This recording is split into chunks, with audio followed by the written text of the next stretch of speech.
नमस्कार दोस्तों, मैं कटिहार की आवाज़ रब्बुल हक आज बलरामपुर विधानसभा में मैं आया हूं। जो हमारे प्रत्याशी शाहिद मुंशी जी हैं, जो इनका पंचायत पड़ता है कमरोल पंचायत, जो बारसोई प्रखंड के अंतर्गत और बलरामपुर विधानसभा के अंतर में आता है।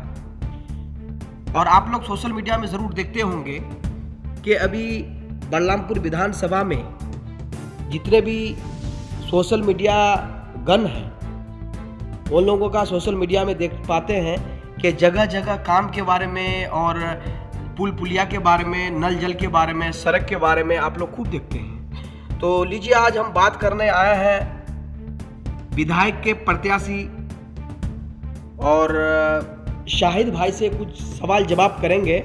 और इससे पहले मैं आप लोगों से विनती करता हूं कि इस पेज को जो आप लोग देख रहे हैं, फेसबुक में देख रहे हैं तो फॉलो करिए, सब्सक्राइब करिए।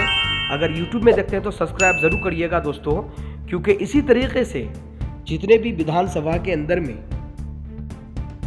इलेक्शन होगी, किस तरीके से और विकास कौन ने किया है, विकास कैसे होनी चाहिए, हम आपको दिखाने का काम करेंगे। इसलिए हम आप लोगों से विनती करते हैं कि मेरा इस चैनल को जो है आप लोग शेयर करिएगा, और YouTube में देखते हैं तो सब्सक्राइब करके बेल आइकन को जो है ना दबाने का प्रयास करिएगा, क्योंकि एक कटिहार की आवाज़ है जो शाहिद भाई नई आवाज़ लेकर के, और नई खून है, नई आवाज़ है, नई सोच होगी, तो उनसे कुछ बात करते हैं हम।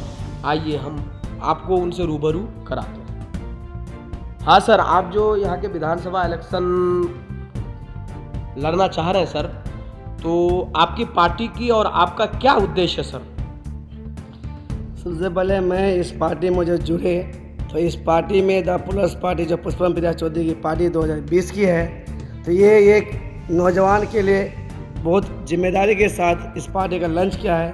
और ये बहुत पढ़ी लिखी है, जो विदेश से पढ़ाई करके आया है। और हमने 1947 के बाद आज तक सिर्फ वोट देने का जो काम किए हैं, और हम लोगों को दिमाग का दर्जो लूट के गए हैं, क्योंकि बाहर यहाँ आया है और यहाँ पर शासन क्या है, चुनाव जीता है। हम लोगों को आश्वासन दे करके काम के नाम पर, ये हिंदू मुसलमान के नाम पर, जात पात के नाम पर वोट लेने का सिर्फ काम किए।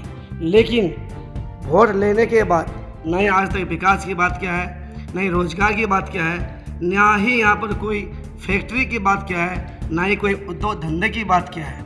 जब हमने पुष्पम प्रिया चौधरी जी का पहला स्पीच सुने, इसका एक ही उद्देश्य है, एक ही सिस्टम है कि बिहार में हम आए और बिहार वासियों के लिए हमने फैक्ट्री, उद्योग धंधे, रोजगार की बात करेंगे। इसका जो मैनिफेस्टो है सिर्फ रोजगार के लेके है, जात पात को लेके नहीं है, हिंदू मुसलमान को लेके नहीं है, पुल पुलियाओं को लेके नहीं है। जब तक हमारे क्षेत्र में विकास के साथ साथ रोजगार नहीं होगा तो उसको पूंजी कहाँ से आएगा?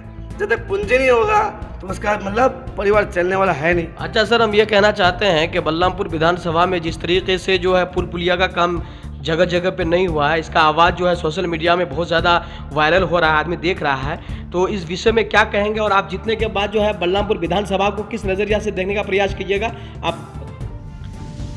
हमने अगर बलरामपुर विधानसभा परिषद से चुनाव जीत के हम विधानसभा में पहुँचते हैं, सबसे पहले मेरा जो उद्देश्य, मेरा जो संकल्प रहेगा, गरीबी हटाओ। यानी अब जात पात की होगी सफाई, पुष्पम प्रिया चौधरी की पार्टी करेगी सबकी धुलाई। हम लोगों का यह एक नारा रहेगा, ये हम लोगों का एक संकल्प रहेगा। लेकिन सबसे पहले हम लोग रोजगार की बात करेंगे। पुल पुलिया की बात तो हम लोगों ने 1947 से आज तक देखते आए हैं, ना ही बना है, ना ही बनाने का काम क्या है। हम लोग सर, हम ये पूछना चाहते हैं कि पुष्पम प्रिया चौधरी की जो है पार्टी, वो राष्ट्रीय अध्यक्ष है, अच्छी बात है, बट उसका ना एमएलए है, ना एमपी है पूरे देश में सर, तो इस को किस नज़रिया से आप देखते हैं? क्या वो बिहार में कुछ परफॉर्मेंस कर पाएगी? जब पुष्पम प्रिया चौधरी ने 2020 में पहला चुनाव के चरण के बाद दूसरा चरण में इसने चुनाव लड़ा, इसने सिर्फ नौजवानों को, महिलाओं को आगे बढ़ाने का काम किया है। और इसका जो मेन उद्देश्य है, रोजगार दिलाने की बात करती है, फैक्ट्री लगाने की बात करती है, उद्योग धंधे की बात करती है।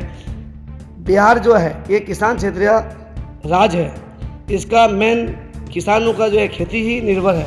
आज तक हमारे बिहार में ना कहीं पर फैक्ट्री है, ना ही कोई जूट मिल है, ना कोई राइस मिल है, ना ही कोई उद्योग धंधा है। अच्छा सर, हम ये पूछना चाहते हैं कि बारसोई में जो गोली कांड लेकर के जो इतने बड़े बड़े नेता यहाँ आए और बहुत सारा जो है यहाँ वादा और दावा करके गए हैं बारसोई में जो गोली कांड हुआ था, तो सर इसके बारे में आप लोगों का क्या कहना है बलरामपुर विधानसभा के? जब हमारे पुष्पम प्रिया चौधरी हमारे बलरामपुर विधानसभा 65 के अंतर्गत कसवा टोली कमर पंचायत में आए और इसने सभा किया, तो सबसे पहले हम बारसोई प्रखंड के बिजली कांड की जो समस्या है उस समस्या को लेकर उसके साथ हमने रूबरू कराए कि बारसोई गोलीकांड में जो पीड़ित परिवार है उन लोगों को न्याय दिलाने के साथ साथ उनके परिवार को सरकारी नौकरी दिलाने के लिए हम लोग एक संकल्प लेंगे। जब अगर मेरा पार्टी जीतती है या हम जीतते हैं, मेरा पार्टी की सरकार बनती है, सबसे पहले उन पीड़ित परिवारों को हम लोग नौकरी देने का काम करेंगे। अच्छा सर, बिहार में हम ये कहना चाहते हैं कि बिहार में तो बड़ी बड़ी पार्टी जो है संगठन करके जो है इलेक्शन लड़ने की तैयारी में है, तो सर आपके पार्टी को कोई समर्थन दिया कि नहीं, कोई संगठन में गए कि नहीं?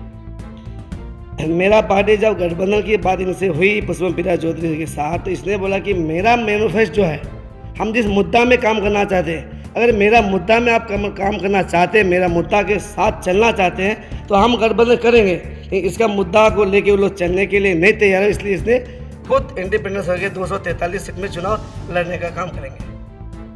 तो सर यहाँ बलरामपुर की बात करते हैं सर, बलरामपुर की बदहाली के बारे में आप क्या जनता को संदेश देना चाहते हैं? हम बलरामपुर 65 के सर जनता की बहुत ज़्यादा मांग है, इसलिए मैं आपसे रिक्वेस्ट कर रहा हूँ कि जनता का बहुत जगह ऐसा पुल पुलिया बना हुआ है जिस पर जो है आज तक जो है कोई प्रतिनिधि या कोई नेतागण जो है इसके लिए आवाज़ नहीं उठाया है। इसलिए मैं आपसे पूछना चाहता हूँ क्यों आप लोग इस चीज़ के बारे में कहीं जो है देख करके इसका जो है संरक्षण करके आप जो है इसको बनाने का या बनवाने का प्रयास किए सर? हमने इस कटिहार न्यूज़ चैनल के माध्यम से ये भी कहना चाहूँगा कि पब्लिक तो आपका न्यूज़ चैनल को देखता है, लेकिन इस न्यूज़ चैनल के माध्यम से मैं ये कहना चाहूँगा कि बारसोई बलरामपुर के अंतर्गत कुछ ऐसे भी पुल है जो वर्षों पहले बना हुआ है, जो बलरामपुर प्रखंड के शाहपुर पंचायत के सोनातोला में जो करोड़ों की लागत से उस पुल को बनाया गया है। आज तक उस पुल के दोनों साइड में ना ही मिट्टी डाला गया है, ना ही उस पुल का यातायात की साधन अभी तक तैयार किया गया है। दूसरा और एक बात है कि हमारे बलरामपुर पंचायत के अंदर प्रखंड के अंदर करणपुर पंचायत में खाजा नगर गाँव नाम से गांव है, जिस गांव के बदहाली ऐसा है कि बरसों से उस गांव में जाने और आने के लिए आज तक कोई सड़क का निर्माण नहीं हुआ है। हमारे कॉमरेड मऊ आलम जो गरीबों का नेता है, यहाँ की जो समस्या है, यहाँ की जनता ये भी कहती थी कि अगर वो मर जाएगा हमने उनकी कब्र में जाके वोट देने का काम करेंगे, लेकिन उस आदमी उस शख्स को हम लोग 10 बार उस गाँव में ले जाकर दिखाए हैं। सिर्फ 15 से 20 फीट की जो रफ्तार है उस रफ्तार का मतलब काम अगर कर देते हैं किसी कोर्स के माध्यम से या कोई योजना के माध्यम से, तो उस गांव के किसानों के लिए एक बहुत बड़ा जीवन दान होगा समझ लीजिए, क्योंकि बरसों से वहां पर कोई रास्ता घाट नहीं है। अच्छा सर, मैं ये भी समस्या मैं घूम रहा हूँ तो मैं देख रहा हूँ एक समस्या बहुत बड़ी समस्या है जो भूमिहीन को लेकर के, जो भूमिहीन के बारे में जो है आज तक ना बिहार सरकार कुछ सोची, ना ही एमएलए ना एमपी साहब। तो आप किस नजरिया से देखते हैं इस मुद्दे को? सबसे पहले मैं इस फिर कटिहार न्यूज़ चैनल के माध्यम से ये कहना चाहूँगा कि मैंने पुष्पम प्रिया चौधरी की पार्टी से पहले मैंने इस भूमिहीन को लेकर हम लोग बहुत सारे 10 साल से आंदोलन किए हैं। इस आंदोलन में हम लोगों के कुछ साथी जेल भी गए, लेकिन रेन बसेरा के तहत पीएम मोदी के नाम से यानी मुख्य प्रधानमंत्री योजना के तहत भूमिहीन को 3 डिसमिल कर जमीन देने की वो वादा किया था, नहीं आज तक वादा पूरा किया है, नहीं जमीन दिया है। हम लोग 10 साल से भूमिहीन के लिए लड़ाई लड़े हैं। अगर हमारी पार्टी जीतती है या हम बलरामपुर विधानसभा से जीत के जाते हैं, सबसे पहले हम इस भूमिहीन की बात विधानसभा में उठाएंगे। बहुत बहुत शुक्रिया आपको हमसे बात करने के लिए, और मैं यही जनता से कहूँगा कि इसी तरह जो है मेरा वीडियो को अब आगे बढ़ाइए और ऐसा ही जो है न्यूज़ आपको दिखाने का प्रयास करूँगा।